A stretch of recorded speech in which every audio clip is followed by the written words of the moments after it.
Oke, halo semuanya. Assalamualaikum warahmatullahi wabarakatuh. Jumpa lagi dengan kami di Peternak Diecast. Dan di depan saya ini ada sesosok orang yang spesial ya. Cuma saya harus tutupin identitasnya karena dia ini juga benar-benar spesial lah pokoknya ya. Ini benar-benar orang yang berperan penting di dunia diecast. Maksudnya juga ada sisi-sisinya dia gitu. Nah, di depan saya ini dia salah satu musuh ya.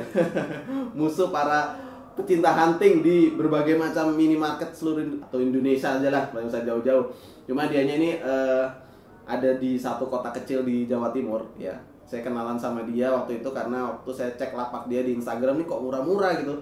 Ternyata setelah kami berkenalan, wah ternyata ada sesuatu di balik dianya. Kalian pengen tahu apa yang terjadi di video kali ini? Oke, kita akan mulai saja video interview dengan sesosok misterius ini. Buat kalian yang belum subscribe channel ini, boleh segera subscribe karena benar-benar gratis dan tanpa dipungut biaya.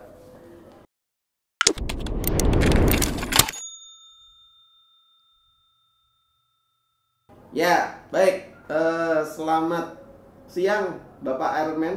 Selamat siang. Oh ya, ini benar-benar kita ini benar-benar tidak rekayasa ya. Ini memang benar-benar apa namanya? Benar-benar bukan settingan lah istilahnya ya. Ini benar-benar video real ya. Ini eksklusif buat teman-teman diecaster Indonesia. Bapak Iron Man, ini sebelumnya kita ngobrol-ngobrol dulu. Seneng sama diecast tuh kapan sih Pak? Masih 3 tahun. 3 tahun ya? Iya. Masya Allah. Ini awalnya itu gimana? Mengerti dunia diecast ini sebelum menyentuh angka 3 tahun ini, sebelumnya kenal dengan diecast tuh gimana sih ceritanya? Untuk diecast ini kan semenjak 3 tahun, masih 3 tahun. Yang jelas sebelum saya kenal diecast itu, saya kerja di sebuah toko. Tokonya lumayan besar di kota saya, kota kecil khususnya. Di situ menyediakan berbagai macam Hot Wheels ataupun miniatur-miniatur mobil ataupun yang lainnya, yang mana penggemar apa itu kolektor itu ada di situ semua.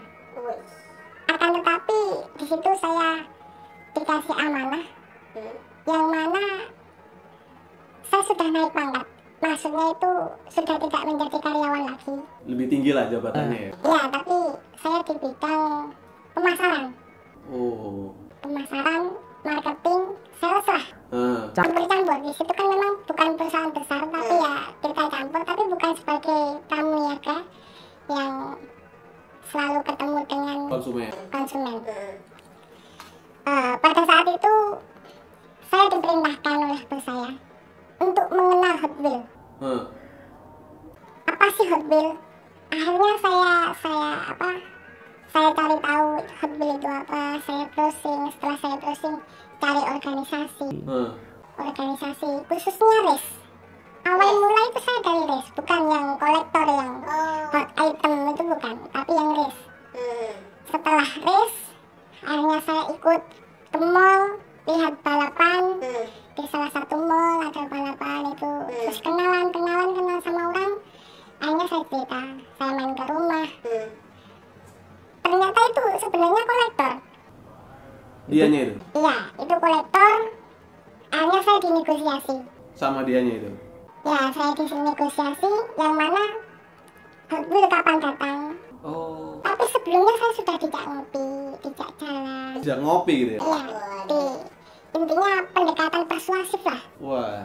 Yang mana nanti saya itu emosional saya dengan dia itu kena. Saya itu tidak sadar tidak sadar.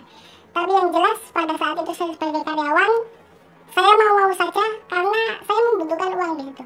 Jadi udah kayak teman ya? Iya. Iya. Akhirnya awal mulanya tanya.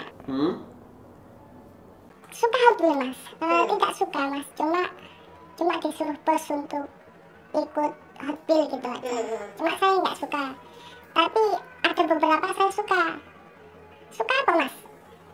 Mereka tanya, saya suka Lamborghini mas, mobil-mobil sport. Saya bilang seperti itu. Akhirnya tanya lagi, kapan Hot Wheels datang mas? Setelah berbincang-bincang lama, akhirnya langsung negosiasi di situ. Panjang lebar negosiasi, mas gini aja. Kalau Hot Wheels datang, saya dikasih foto-fotonya. Saya carikan Hot Wheels yang ini mas ya. yang ini, yang ini, yang ini. Oh, dia udah nitip gitu ya? Ya, istilahnya kan nitip, jangan sampai Rebut orang lain. ya, hanya sebelum di display, saya harus menyembunyikan dulu di gudang. Oh, di keep ya? Ya, bahasanya dikit. Akhirnya saya mau tanya, saya dapat apa mas ketika saya menyembunyikan? Nanti adalah mas, uang pulsa lah buat telepon, buat SMS. Oh, dijanjiin dapat. Iya. Kalau saya rasakan itu hak wajar buat saya, karena saya juga butuh makan, butuh pensiun, karena kalau gaji aja kurang menurut saya. Iya. Hanya saya ladeni, bahasanya Ceperan lah jadi. ya itu cepetan saya. Setelah itu berjalan 2 bulan. 2 bulan tidak ada hot item, Heeh. tapi ada 1, ada 3, ada 2. Saya nggak tahu itu hot item apa, itu hot wheel apa, itu saya nggak tahu. Belum tahu waktu itu. Belum tahu. Itu masih 3 bulan saya berjalan. Saya belum tahu. Setelah lama-kelamaan, akhirnya saya disuruh datang lagi.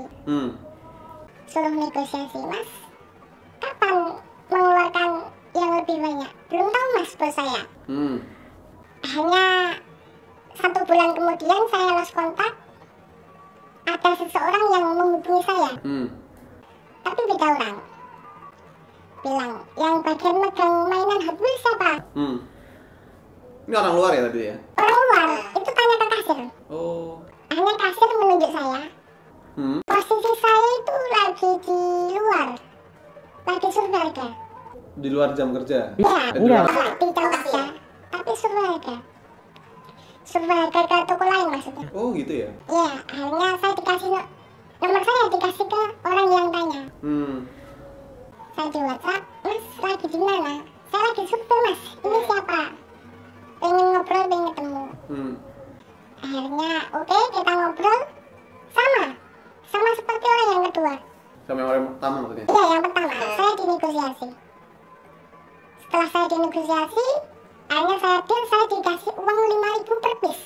Oh, setiap dapetin itu? Ya, itu bukan orang yang awal.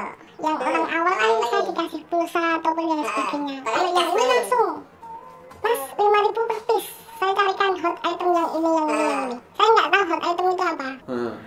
Tapi akhirnya dapat.